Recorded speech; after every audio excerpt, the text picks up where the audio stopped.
करते हैं कि आप लोग अच्छे होंगे। आज हम लोग फिजिकल साइंस के चैप्टर नंबर 1 का ही लॉन्ग क्वेश्चन करने जा रहे हैं, जो 4 नंबर का है दीर्घ उत्तरीय प्रश्न, जो ये 3 मार्क्स का आता है। ठीक है, कितने मार्क्स का? तो 3 मार्क्स का ये क्वेश्चन रहता है। ये क्वेश्चन रिपीट है, कल भी ये क्वेश्चन आया था कि ग्रीन हाउस गैस का मुख्य स्रोत क्या क्या है। कल का वीडियो में हम बताए थे कि ग्रीन हाउस गैस का मुख्य स्रोत क्या क्या है। तो आज भी क्वेश्चन रिपीट हो गया, फिर से हम लिख देते हैं।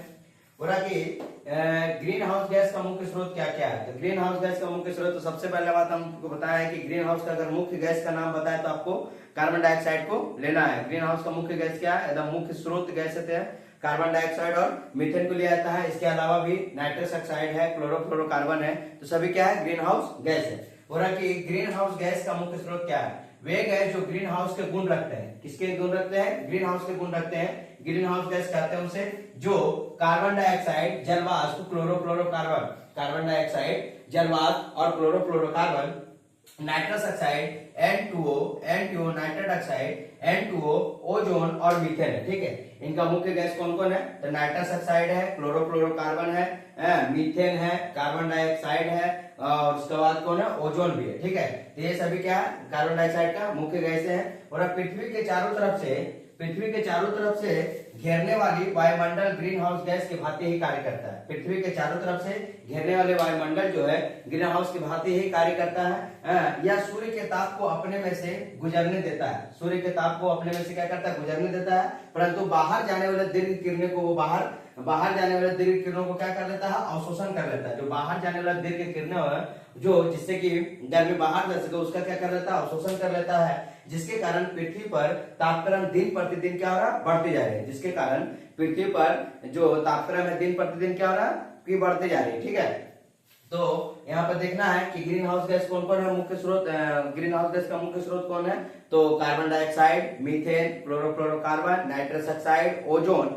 ठीक है ना, सभी ये क्या है? ग्रीन हाउस गैस है। इसका आगे देखते हैं 2 नंबर क्वेश्चन। बोला कि भूमंडलीय उष्णता से बचने के लिए क्या क्या करना चाहिए। भूमंडलीय जिसको हम लोग बोलते हैं ग्लोबल वार्मिंग। ठीक है, ग्लोबल वार्मिंग के बचने के लिए हमें क्या क्या करना चाहिए। देखिए, ग्लोबल वार्मिंग के कारण ही जितने भी बर्फ वगैरह क्या है ज्यादा मात्रा में पिघल रहे हैं। पिघलने के कारण गर्मी की मात्रा भी क्या हो रहा है? ज्यादा हो रहा है। मौसम में परिवर्तन है, बरसात के दिन में बरसात नहीं हो पा रहा है, ठंडा के दिन में ठंडा नहीं हो पा रहा है, गर्मी के दिन में अधिक गर्मी हो रहा है। मतलब क्या है, मौसम को ग्लोबल वार्मिंग जो है मौसम को परिवर्तन ये कर दिया है। जो चीज जब होना चाहिए वो चीज नहीं हो पा रहा है, जिसके कारण ही क्या होता है, ग्लोबल वार्मिंग हम लोग को जीवन को बहुत ज्यादा मात्रा में क्या कर रहा है? प्रभावित कर रहा है। और इससे बचने के लिए निम्नलिखित उपाय अपनाना चाहिए। ग्लोबल वार्मिंग से बचने के लिए, भूमंडलीय उष्णता से बचने के लिए निम्नलिखित उपाय करना चाहिए।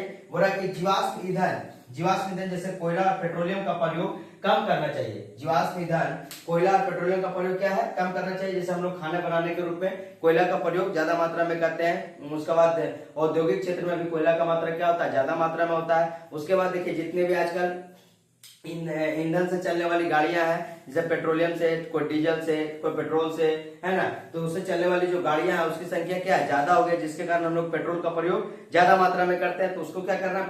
पेट्रोल को डीजल का प्रयोग ज्यादा मात्रा में, तो उसको क्या करना है? कम करना चाहिए। इसके जगह पर जितने भी इलेक्ट्रिकल गाड़ी जितने भी आए उसका प्रयोग करना चाहिए। ठीक है, तो इससे क्या होगा? भूमंडलीय से बचने, ग्लोबल वार्मिंग से बचने का हम लोग का उपाय निकल जाएगा। इसके आगे देखते हैं, वृक्षों के अंधाधुंध कटाई को कम करके तथा अधिक मात्रा में वृक्षारोपण करना चाहिए। जैसे कि मान लिया आजकल जनसंख्या क्या हो रहा है? भारत की जनसंख्या बढ़ते जा रहा है दिन प्रतिदिन। तो क्या हो रहा है? जनसंख्या बढ़ने के कारण जमीन तो वही हम लोग का सीमित पड़ा हुआ है, जिसके कारण क्या है? जनसंख्या बढ़ने के कारण पेड़ों की कटाई कर करके वहां घर, उद्योग और भी सारा चीज का क्या हो रहा है? लगाया जा रहा है, जिसके कारण क्या? पेड़ों की कटाई हो रहा है, जो कार्बन डाइऑक्साइड को शोषण करने में क्या हो रहा है? शोषण करने की क्षमता क्या हो रहा है? कम हो रहा है। अगर पेड़ की कटाई और ऑक्सीजन भी क्या हो रहा है? घटते जा रहा है। अब ऑक्सीजन हम लोग को पेड़ों से मिलता है, तो ऑक्सीजन पेड़ों से मिलता है, तो ऑक्सीजन क्या हो रहा है? धीरे धीरे पेड़ की कटाई होकर के वहां घर बना रहे, महल बना रहे, औद्योगिक क्षेत्र लगा रहे, जिससे क्या हो रहा है कि पेड़ों की कटाई ज्यादा मात्रा में हो रहा है और ऑक्सीजन की कमी हो रहा है। कार्बन डाइऑक्साइड का अवशोषण क्या हो रहा है? कम होने के कारण कार्बन डाइऑक्साइड की मात्रा क्या हो रहा है? बढ़ते जा रहा है, जिसके कारण क्या है कि भूमंडलीय उष्णता जो क्या है? बढ़ते जा रहा है। ठीक है, ऊर्जा के स्रोत के लिए सौर ऊर्जा का प्रयोग करना चाहिए, पवन ऊर्जा का प्रयोग करना चाहिए, जल ऊर्जा का प्रयोग करना चाहिए। तो ऊर्जा के स्रोत के लिए हम लोग को सौर ऊर्जा, ठीक है, पवन ऊर्जा और जल ऊर्जा का प्रयोग करना चाहिए। जितनी मात्रा मतलब जितना अधिक से अधिक है देसी उपाय को प्रयोग करके हम लोग उसको आगे बढ़ा सकते हैं। कोयला पेट्रोलियम को कम करेंगे, वृक्षारोपण ज्यादा करेंगे, वृक्षारोपण का अंधाधुंध कटाई को रोकना है, उसको ज्यादा मात्रा में बढ़ाना वृक्षारोपण करके, और ऊर्जा के स्रोत के लिए सौर ऊर्जा, पवन ऊर्जा और जल ऊर्जा का प्रयोग करते हैं। इसके बाद 3 नंबर क्वेश्चन इसका आगे देखते हैं।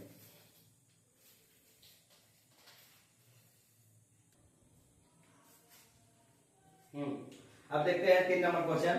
बोला ओजोन मंडल के बारे में वर्णन करिए। ओजोन मंडल जो शांत मंडल में ही पाया जाता है। ओजोन स्तर जो है ऐसे तो देखिए क्षोभ मंडल स्तर जो वायुमंडल का स्तर है वो क्षोभ मंडल, शांत मंडल, मध्य मंडल, उसके बाद हो जाता है ओजोन आयन मंडल, उसके बाद वायुमंडल होता है। लेकिन इसमें इस चैप्टर में जो 10 का सिलेबस है एनसीईआरटी में 5 मंडल को दिखाया गया, लेकिन ओजोन मंडल जो शांत मंडल में दर्शाया जाता है। एवं ओजोन मंडल के बारे में वर्णन करने बोला। ओजोन मंडल के बारे में वर्णन करें। पर क्षोभ मंडल के निचले भाग में, क्षोभ मंडल के निचले भाग में 15 किलोमीटर से 35 किलोमीटर के बीच ओजोन मंडल होता है। क्षोभ मंडल के निचले भाग में 15 किलोमीटर से लेकर के 35 किलोमीटर के बीच में जो स्तर पाया जाता है, जो लेयर पाया जाता है, उसे हम लोग क्या कहते हैं? ओजोन मंडल कहते हैं। और ओजोन ऑक्सीजन के 3 परमाणु के होते हैं। ओजोन जो है आपसे पूछेगा ओजोन का फॉर्मूला क्या होता है, ओजोन का सूत्र क्या होता है, तो ओजोन का होता सूत्र होता है O3। ऑक्सीजन के 3 परमाणु होते हैं। ओजोन जो ऑक्सीजन के 3 परमाणु होते हैं, या सूर्य के पराबैंगनी विकिरण के कारण ऑक्सीजन के अणु में विच्छेद होता है। ठीक है, ऑक्सीजन का अणु में विच्छेद होता है, मतलब ऑक्सीजन जो टूट जाता है O+O में टूट जाता है, और ऑक्सीजन से प्रतिक्रिया करके O3 बना लेता है। ठीक है, ऑक्सीजन से प्रतिक्रिया करके क्या बना लेता है? O3 बना लेता है। ओजोन ऑक्सीजन के 3 परमाणु होते हैं, या सूर्य के पराबैंगनी विकिरण के कारण ऑक्सीजन के अणु में विच्छेद होता है। ऑक्सीजन के अणु में पराबैंगनी के कारण, सूर्य के पराबैंगनी के कारण ऑक्सीजन के अणु में क्या होता है? विच्छेद होता है। ऑक्सीजन जो O2 होता है वो O+O में टूट जाता है, और ऑक्सीजन से प्रतिक्रिया करके O3 बना लेता है, जिसे ओजोन कहते हैं। और वायुमंडल में ओजोन का महत्व अत्यधिक है। वायुमंडल में ओजोन का महत्व क्या अत्यधिक है? यह एक रक्षा आवरण का कार्य करता है। ठीक है, पृथ्वी का छाता या एक रक्षा आवरण जिसे कहते हैं, यह एक रक्षा आवरण का कार्य करती है। इस आवरण के द्वारा ओजोन सूर्य के पराबैंगनी किरण को पृथ्वी के सतह तक आने नहीं देता है। इसके कारण आने नहीं देता है, तो ओजोन परत के कारण ही सूर्य का जो पराबैंगनी किरण आता है पृथ्वी के सतह तक आने नहीं देता है, और यह ओजोन गैस इन विकिरण तरंगों का क्या कर लेता है? अवशोषण कर लेता है। जो पराबैंगनी किरण आता है सूर्य से, जो पराबैंगनी किरण आता है उसका क्या कर लेता है? ओजोन परत अवशोषण कर लेता है। लेकिन ग्लोबल वार्मिंग और CFC एयर कंडीशन, और मान लीजिए AC हो गया, फ्रिज हो गया, इससे निकलने वाला CFC जो गैसें हैं, ये क्या कर रहा है? ओजोन परत की मोटाई को धीरे धीरे क्या कर रहा है? कम करते जा रहा है। ठीक है, तो उसका हम लोग उपयोग अगर कम करें तो ओजोन परत के लिए सही होगा, और पराबैंगनी किरण को आने से रोकने का कार्य कौन करता है? तो ओजोन परत ही करता है। तो या ओजोन गैस इन विकिरण तरंगों क्या कर लेता? अवशोषण कर लेता। ओजोन गैस किसका कौन से विकिरण को रोकता है? तो पराबैंगनी विकिरण को। किससे निकलता है? तो सूर्य से निकलने वाली पराबैंगनी किरण का अवशोषण कौन करता है? तो ओजोन परत करता है। अब इसका आगे देखते हैं हम लोग 4 नंबर, आयन मंडल के बारे में वर्णन करो। आयन मंडल, ठीक है, हम लोग का जो वायुमंडल के जो स्तर होता है, वायुमंडल के स्तर कितने होते हैं? तो वायुमंडल के 5 स्तर होते हैं, जिसमें पहला हम लोग पढ़ते हैं क्षोभ मंडल, दूसरा पढ़ते हैं शांत मंडल या समताप मंडल, तीसरा पढ़ते हैं मध्य मंडल, और चौथा पढ़ते हैं हम लोग आयन मंडल, जिसको आयनोस्फीयर कहते हैं। जितने भी संचार घटनाएं घटती है ना, उसके बाद रेडियो तरंगे जितने प्रकाशित होती है, मान लिया टीवी वगैरह, जो संचार उपकरण जो भी है, सारा चीज किसमें होता है? तो आयन मंडल में होता है। और आयन मंडल के बारे में बोलते हैं, तो इससे ताप मंडल भी कहते हैं। आयन मंडल को कौन मंडल कहते हैं? ताप मंडल कहते हैं। ठीक है, इस मंडल का फैलाव 80 किलोमीटर से 400 किलोमीटर की ऊंचाई तक होता है। आयन मंडल का फैलाव जो होता है 80 किलोमीटर से लेकर के 400 किलोमीटर तक होता है, वो कौन मंडल होता है? तो आयन मंडल होता है। आयन मंडल का फैलाव 80 किलोमीटर से लेकर के 400 किलोमीटर की ऊंचाई तक होता है। इस मंडल में तापमान तेजी से बढ़ता है। आयन मंडल में तापमान जो क्या है? तेजी से बढ़ता है, और एवं एक 350 किलोमीटर की ऊंचाई पर 1200 डिग्री सेल्सियस ताप मिलता है। 350 किलोमीटर की जाने के ऊपर 80 से कितना होता है? 400 किलोमीटर होता है, 80 से 400 किलोमीटर। लेकिन जैसे 350 किलोमीटर ऊपर जाते हैं तो यहाँ का तापमान कितना डिग्री सेल्सियस होता है? 1200 डिग्री सेल्सियस हो जाता है। 1200 डिग्री सेल्सियस तापमान मिलता है, पाए जाते हैं। बोला कि वायुमंडलीय घनत्व तो बहुत कम होता है। आयन मंडल में जो वायुमंडलीय घनत्व तो क्या होगा? कम होगा, क्योंकि यहाँ का टेम्परेचर क्या रहता है? ज्यादा रहता है। तो वायुमंडलीय घनत्व तो क्या रहता है? बहुत कम होता है। यहाँ सिर्फ नाइट्रोजन तथा ऑक्सीजन गैस ही पाए जाते हैं। बोलेगा आयन मंडल में कौन गैस पाया जाता है, तो नाइट्रोजन तथा ऑक्सीजन। नाइट्रोजन तथा ऑक्सीजन गैस ही पाए जाते हैं।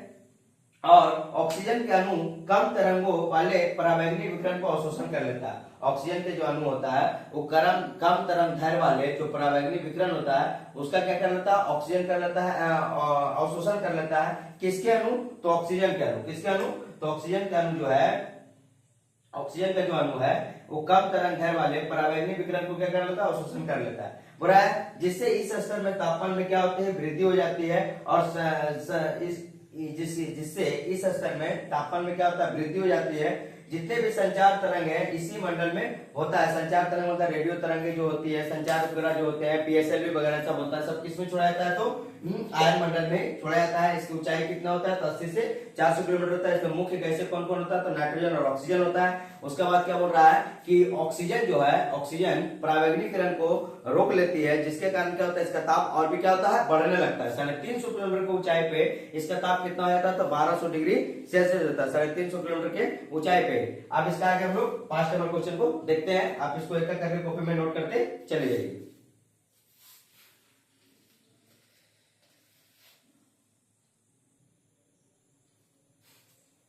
देखिए 5 नंबर क्वेश्चन क्या होगा हमारा, ऊर्जा संकट को रोकने का क्या क्या उपाय है। ऊर्जा संकट को रोकने के लिए क्या क्या उपाय किया जाए, ऊर्जा संकट को रोकने के लिए क्या क्या उपाय किया जाए। बोल रहा है कि ऊर्जा संकट को रोकने के लिए निम्नलिखित उपाय है। ऊर्जा संकट को रोकने के लिए सबसे पहले यथासंभव, जितना संभव हो सके नवीकरण ईंधन का प्रयोग करें। ठीक है, जितना भी संभव हो सके नवीकरण ईंधन में सौर ऊर्जा, पवन ऊर्जा, जल ऊर्जा, हाँ ये सब सभी क्या, भूतापीय ऊर्जा, ये सब क्या हो जाएगा, नवीकरण ऊर्जा है। ठीक है, नवीकरण ऊर्जा है, सौर ऊर्जा है, सौर ऊर्जा हो जाएगा, भूतापीय ऊर्जा हो जाएगा, जल ऊर्जा हो जाएगा, पवन ऊर्जा हो जाएगा, सब क्या है, नवीकरण है। ठीक है, तो जितना भी संभव हो सके ऊर्जा संकट को रोकने के लिए जितना भी संभव हो सके नवीकरण ऊर्जा ईंधन का क्या करना चाहिए, प्रयोग करना चाहिए। और ऊर्जा के अपव्यय से बचना चाहिए। जब आवश्यक हो तभी घरों या कहीं भी ऊर्जा का उपयोग करना चाहिए। ऊर्जा का अपव्यय से बचना चाहिए। जिसे देखते होंगे कभी कभी घर से हम बाहर चल जाते हैं फिर भी पंखा चलते रहता है, घर से बाहर चल जाते हैं फिर भी लाइट चलते रहता है। तो ये सब क्या करना चाहिए,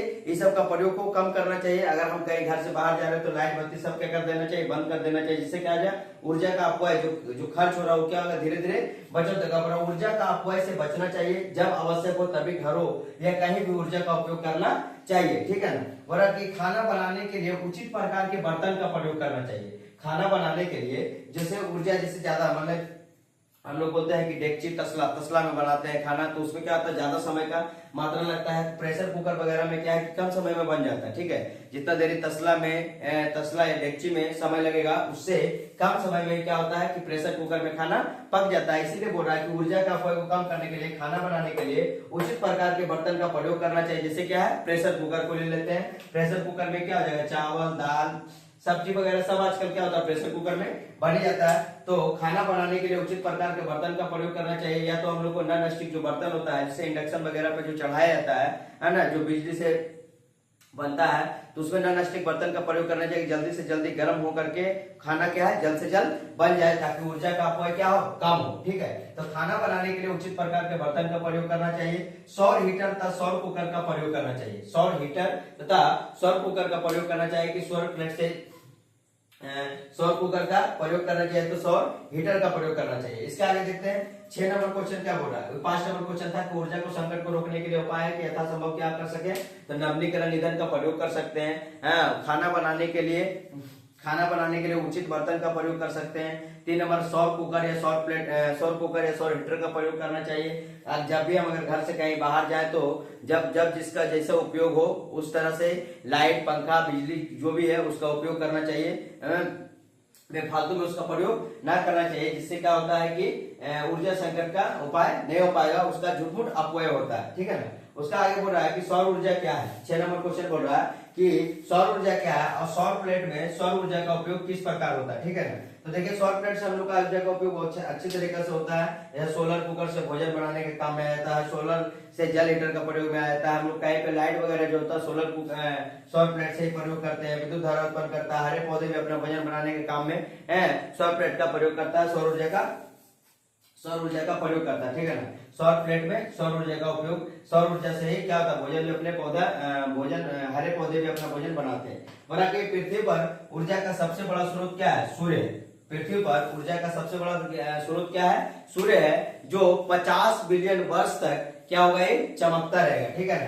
सूर्य में पृथ्वी पर ऊर्जा का सबसे बड़ा स्रोत क्या है, तो सूर्य है, जो सौर ऊर्जा प्रदान करता है। कौन ऊर्जा प्रदान करता है, सौर ऊर्जा प्रदान करता है। सूर्य से निकलने वाली ऊर्जा को सौर ऊर्जा हम लोग कहते हैं। पूरा पृथ्वी पर ऊर्जा का सबसे बड़ा स्रोत सूर्य है, जो सौर ऊर्जा प्रदान करता है। सूर्य की उम्र अनुमानतः 50 बिलियन वर्ष है। कितना बिलियन वर्ष है, 50 बिलियन। बिलियन में 50 बिलियन वर्ष है, जिसको हम लोग अरब खरब बोलते हैं, खरब 50 खरब वर्ष इसका अभी उम्र है। अनुमानतः इसका उम्र, सूर्य की उम्र 50 बिलियन वर्ष है, और अगले 50 बिलियन वर्ष तक ऐसे ही चमकता रहेगा।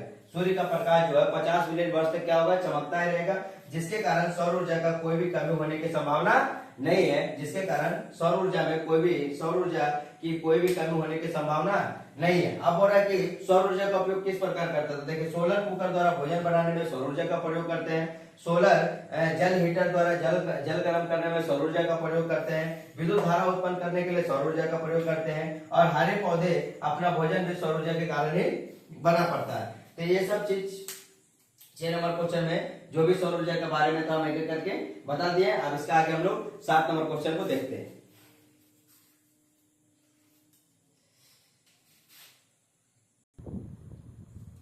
देखिए 7 नंबर क्वेश्चन क्या बोल रहा है, 7 नंबर क्वेश्चन बोल रहा है कि बायोगैस तथा बायोमास तथा बायोगैस क्या है तथा इसका उपयोग लिखे, ठीक है। तो बोला बायोमास ऊर्जा क्या है, बायोमास ऊर्जा क्या है, सूर्य के प्रकाश की उपस्थिति में हरे पेड़ पौधे अपना भोजन बनाते हैं, ठीक है। सूर्य के प्रकाश की उपस्थिति में हरे पेड़ पौधे अपने क्या बनाते हैं, भोजन बनाते हैं, प्रकाश संश्लेषण की क्रिया के द्वारा। बोला कि यह क्रिया प्रकाश संश्लेषण कहलाती है। यह क्रिया क्या कहलाती है, प्रकाश संश्लेषण कहलाती है। इस क्रिया में सौर ऊर्जा का रूपांतरण रासायनिक ऊर्जा में होता है। इस क्रिया में प्रकाश संश्लेषण की जब क्रिया घटता है तो सौर ऊर्जा का रूपांतरण किस ऊर्जा में होता है, रासायनिक ऊर्जा में होता है। हाँ, यह रासायनिक ऊर्जा पौधे के विभिन्न भाग में बायोमास के रूप में इकट्ठा हो जाता है। जो मान लिया कि हरे पेड़ पौधे अपना भोजन प्रकाश संश्लेषण की क्रिया के द्वारा बना रहे हैं, वो सौर ऊर्जा से रासायनिक ऊर्जा में रूपांतरित हो जाते हैं। रूपांतरित होने के बाद यह जो है रासायनिक ऊर्जा पौधे के विभिन्न भागों में बायोमास के रूप में इकट्ठा हो जाती है। लकड़ी एक बायोमास है, लकड़ी एक क्या है, बायोमास है, और इसमें कार्बन होता है। जो बायोमास प्रकाश संश्लेषण की क्रिया के द्वारा, जो रासायनिक प्रतिक्रिया के द्वारा जब बायोमास इकट्ठा होता है, इकट्ठा होने के बाद क्या होता है, बोला कि लकड़ी एक बायोमास है और इसमें कार्बन होता है। जिसमें कार्बन होता है, वो कार्बन, जिस पदार्थ में कार्बन रहता है, यदि उसे वायु में जलाया जाए तो CO2 उत्पन्न करेगा, ठीक है। जिसमें कार्बन रहेगा तो कार्बन डाइऑक्साइड उत्पन्न करेगा ही। जैसे कोयला से कार्बन डाइऑक्साइड निकलता है, लकड़ी में कार्बन है तो कार्बन डाइऑक्साइड उत्पन्न होगा। कार्बन डाइऑक्साइड उत्पन्न होने के बाद क्या होता है कि उसमें उष्मा ऊर्जा भी प्राप्त होगा। तो कार्बन डाइऑक्साइड होता है तथा उष्मा ऊर्जा देती है, जो ईंधन के रूप में प्रयोग करते हैं। इसका उपयोग क्या है, बायोमास का जो ईंधन के रूप में हम लोग प्रयोग करते हैं। तो बायोमास का मूल रूप क्या है कि इसका उपयोग किसके रूप में करते हैं, हम लोग ईंधन के रूप में करते हैं। लकड़ी से क्या होता है, खाना वगैरह जो बनाया जाता है, खाना वाना, तो किससे प्रयोग करते थे हम लोग, ईंधन के रूप में लकड़ी का प्रयोग करते हैं। लकड़ी में क्या होता है, कार्बन होता है, और कार्बन जो वायु की उपस्थिति में जलेगा तो कार्बन डाइऑक्साइड उत्पन्न ही करेगा, ठीक है ना। और कार्बन डाइऑक्साइड उत्पन्न करने के बाद क्या होता है, उष्मा उत्पन्न हो जाती है। अब बोला बायोगैस क्या है, बोला कि ये बायोमास था, ये क्या है, बायोगैस। जानवरों तथा पेड़ पौधे से प्राप्त व्यर्थ पदार्थ, ठीक है, जानवर हो तथा पेड़ पौधे से प्राप्त व्यर्थ पदार्थ जो सूक्ष्म जीवों के द्वारा जल की उपस्थिति में आसानी से सड़ते हैं, ठीक है, जो आसानी से क्या होते हैं, सड़ते हैं। इस प्रक्रिया में methane, carbon dioxide, hydrogen sulphide आदि गैसें निकलती है, ठीक है। बायोगैस से कौन कौन सी गैसें निकलती है, तो methane, carbon dioxide, hydrogen sulphide आदि गैसें निकलती हैं। इस गैसीय मिश्रण को बायोगैस कहते हैं। इसमें लगभग 75% मीथेन रहता है, जो क्या है, उत्तम ईंधन है। बायोगैस में कितना परसेंट मीथेन रहता है, तो 75% मीथेन रहता है। आपसे क्वेश्चन पूछेगा कि बायोगैस में कितना परसेंट मीथेन रहता है, तो 75% मीथेन रहता है, जो क्या है, उत्तम ईंधन का जो है क्या है, उत्तम ईंधन है। तो ये देख लिया हम लोग। बायोमास क्या था, बायोमास था कि प्रकाश संश्लेषण की क्रिया में सौर ऊर्जा से रासायनिक ऊर्जा में जो रासायनिक ऊर्जा में रूपांतरित होती है, वही रासायनिक ऊर्जा से क्या होता है, रूपांतरित होकर के जितने भी पेड़ पौधे में इकट्ठा होते हैं वो क्या होते हैं, बायोमास इकट्ठा होते हैं। बायोमास क्या होता है, एक प्रकार का ईंधन है। बायोमास किसमें पाया जाता है, तो लकड़ी में पाया जाता है। जो क्या लकड़ी में क्या रहता है, तो कार्बन रहता है। और कार्बन के उपस्थिति माने कार्बन जो है वायु की उपस्थिति में जल कर क्या उत्पन्न करेगा, कार्बन डाइऑक्साइड और ऊष्मा ऊर्जा उत्पन्न करेगा। और ऊष्मा ऊर्जा उत्पन्न करने के बाद क्या होता है, जो है कि ईंधन का रूप में प्रयोग किया जाता है। तो किसका प्रयोग किया जाता है, तो बायोमास का प्रयोग किया जाता है। अब हम लोग पढ़ते हैं बायोगैस। तो बायोगैस क्या देखे कि जानवर, पेड़ पौधे आदि पदार्थ जो उसका व्यर्थ पदार्थ होता है उसको सड़ने गलने से जो बनता है और उस पर सड़ने का आसानी से क्या होता है, सड़ता है। और सड़ने के बाद इस प्रक्रिया में इससे क्या कौन कौन से गैस निकलता है, तो methane, carbon dioxide, hydrogen, hydrogen disulphide, ये सब निकलता है। जो गैसीय मिश्रण को बायोगैस कहते हैं। इसमें भी लगभग कितना परसेंट मीथेन रहता है, तो 75% था। इसका भी उपयोग क्या है, तो ये भी एक उत्तम ईंधन का साधन है। अब इसके आगे हम लोग 8 नंबर क्वेश्चन देखते हैं।